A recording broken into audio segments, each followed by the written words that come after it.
Mga idol at kabayan, nako, maagang pamasko ng Israel at Philippine Army sa ating mga Pilipino. Isang nakakagulat na impormasyon ang ating natanggap ngayong araw. Bago matapos ang linggong ito, may pasabog tayong good news para sa inyo. Alam nyo ba na dumating na sa bansa ang ilan sa ASCOD Sabra light tanks na nabili ng Pilipinas sa Israel? Wow na wow! At ito ay kasalukuyang hinahanda upang makasama sa parade and review na gagawin ng Armed Forces of the Philippines sa kanilang ika-87 anibersaryo na paglilingkod sa bansa at sa ating mga Pilipino. Kasama sa parade ang mga modernong asset at equipment ng Armed Forces of the Philippines, missile system, mga sasakyang panghimpapawid, syempre, ang bagong-bagong ASCOD Sabra Track Light Tanks at marami pang iba bukas, ika-19 ng Disyembre, taong kasalukuyan. Wow na wow! Hindi tayo binigo ng Israel. Ayon sa larawang na ibahagi sa atin ng ating mga masusugid na taga-subaybay, talagang ang solid, ang ganda, maskulado at napakalakas ng Bagong Tangke ng Armor Pambatok Division ng Philippine Army. Ito na siguro ang pinakamalakas at high-tech na tangke sa buong kasaysayan ng Pilipinas. Siyempre, hindi natin pwedeng makalimutan na magbigay ng pasasalamat kay dating President Duterte at dating Secretary of National Defense Lorenzana dahil naging makatotohanan ang pagbili ng mga makabagong armas ng Armed Forces of the Philippines sa panahon nila. Imagine mga kabayan kung gaano kalakas na ngayon ang Armed Forces of the Philippines kung ikukumpara natin noon.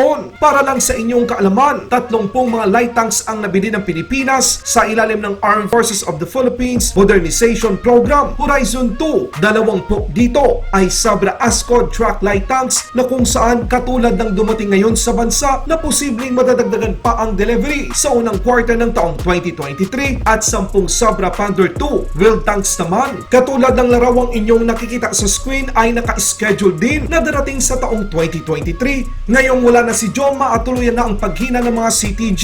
Tapos ang daming nadagdag ng mga modernong kagamitan sa sandatang lakas ng Pilipinas. Tuluyan na nating makakamit ang kapayapaan sa buong bansa. Kaya dapat lang na magbago at magbalik loob na ang mga kababayan nating naligaw ng landas. Hindi nga sila nanalo noon na wala tayong mga modernong pandigma. Ngayon pa kaya? Sa ibang balita naman, hindi napigilan ni Senator Joel Villanueva na sumabog sa galit dahil sa ginawa ng China sa ating Philippine Navy sa Pag-Asa Island. Ipinakita din ng senador sa wikang Pilipino ang kanyang pagkadismaya. Kung hindi magngangalit ang mga Pilipino dun sa video na yon, baka hindi na tayo Pilipino, Mr. President.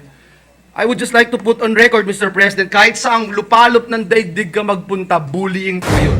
Nakakasama po ng loob na i-deny pa po ng embahada ng China na ito ay hindi nangyari. It's disgusting, Mr. President, and just looking at the video and being in a position where we can help our people, not only our fisher folks, but also our men in uniform.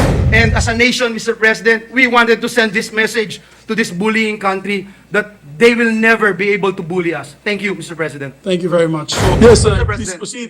Yes, Mr. President, may I just be allowed to ask some questions if our distinguished colleague would yield to some questions from this representation? Please proceed. Please proceed. Definitely, Mr. President. Well, Mr. President, first of all, I would like to congratulate our dear colleague, our international law expert, our chairperson of the Committee on Justice, chairperson of the Committee on Blue Ribbon, Mr. President. And I'd like to place on record that I would like to associate myself with the statements made by Senator Tolentino, our Senate President Pro Tempore, Senator Legarda, and Senator Bato de la Rosa. And just to put on record, Mr. President, as Senator Bato de la Rosa is talking about bullying, I'd like to put on record what the dictionary is saying about bullying.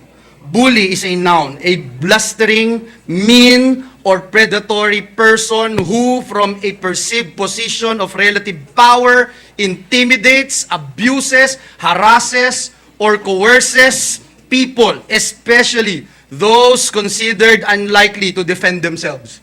Mr. President, yung nakita ho nating video, kung hindi magngangalit ang mga Pilipino dun sa video na yon, baka hindi na tayo Pilipino, Mr. President.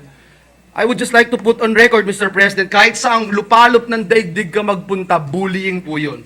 Nakakasama po ng loob na i-deny pa po ng embahada ng China na ito ay hindi nangyari. So, ang unang tanong ko, Mr. President, distinguished colleague, ito po bang lugar na pinangyarihan ng video na ito ay lugar na pinagtatalunan kung ito ay sa atin o sa kanila, Mr. President, distinguished colleague? Mr. President, the arbitral ruling is clear. That place is part of our territorial sea. It is within the 12 nautical miles area adjacent to Pag-Asa Islands. Clay 1 is, as the picture showed, is merely 1.9 nautical miles.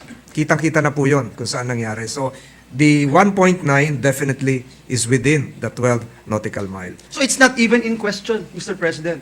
Walang question, klarong-klaro na ito ay nasa loob ng Philippine territory. Is that correct, Your Honor? Yes, Mr. President. Crystal clear. Mr. President, gusto ko lang pong isulat sa talaan ng bulwagang ito that I am in full support of this resolution that we are talking about, initially introduced by our Senate President Pro Tempore and our Senate President. But I will also put on record that I wanted to ask for an executive session from our armed forces of the Philippines so we can find out what else we can do. And I'm not going to discuss it for obvious reasons, Mr. President, what else we can do, Mr. President, to empower our armed forces of the Philippines. It's disgusting, Mr. President, and just looking at the video and being in a position where we can help our people, not only our fisher folks, but also our men in uniform, na ang iba po sa kanila ay narito, Mr. President. Let's find out how we can help, what we can do, Mr. President, and pakita natin, Mr. President, na maaaring din natin pantayan, Mr. President, ang kanilang lakas militar. Ngunit, Mr. President, yung ating masidhing pagnanais para tumayo, para ipaglaban ang soberenya, ang teritoryo ng ating nag-iisa at pinakamamahal na bansang Pilipinas. Wala hong tao sa mundo dito, Mr. President, na makaka-question ito sa atin.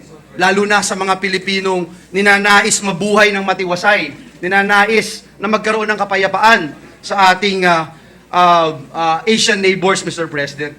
Mr. President, another question that I'd like to raise to our good friend and the chairperson of the Committee on Justice, whom we considered as one of our brilliant international law expert, is how many of our diplomatic protests have been resolved? We have been hearing a lot of diplomatic protests, Mr. President. May we know from our distinguished colleagues, how many of our diplomatic protests have been resolved? Have we received any response from China? Because as mentioned a while ago, dito sa insidenteng ito, napakaklaro, nandun yung mga Chinese vessels, nandun yung kanilang bandila, nandun yung nakasulat mismo yung kanilang bansa. Pero idinideny po nila, Mr. President. From my recollection, Mr. President, I think we would now total 400. 400 No 400 verbal, since no the start verbal of through the diplomatic years, protest. Yes. Mr. President. So I'm not privy to the results. Even the calling of the ambassador based here has been done. Protests within the United Nations system structure done. So these are continuing. But for this issue, I think just we have one after this incident. Yes, Mr. President, thank you for that. If I'm not mistaken, the Department of Foreign Affairs made a statement just recently, and you can correct me if I'm wrong, Your Honor, distinguished colleague, that just for this current administration, we have had 61 protests, Mr. President. 61. I just would like to know what is the status of this protest? Meron na po bang naresolba kahit isa dito sa 61 protests na ito during this early administration, Mr. President? If we can get that data, Mr. President, we would be happy to know what we can do and how else we can help our DFA officials, etc. And I would just like to put on record, Mr. President, that the continuous presence of Chinese structures in the West Philippine Sea, despite our arbitration victory in 2016, endangers, Mr. President, not only our territorial sovereignty, but also our food security as well. Would like to emphasize, Mr. President, the breadth and depth of this issue in terms of fisheries alone, fisheries resources. As of 2020, 7% of our total fisheries production, or 323,312 metric tons of aquatic products were sourced from the West Philippine Sea. Thousands of subsistence fishers from Ilocos Region, Central Luzon, Mimaropa, and parts of the National Capital Region benefit from this vast body of water. And lastly, Mr. President, in terms of coral reefs, the coral reefs in the Philippine Sea cover an estimated area of 4,640 square kilometers, or 30% of the total reef of our country.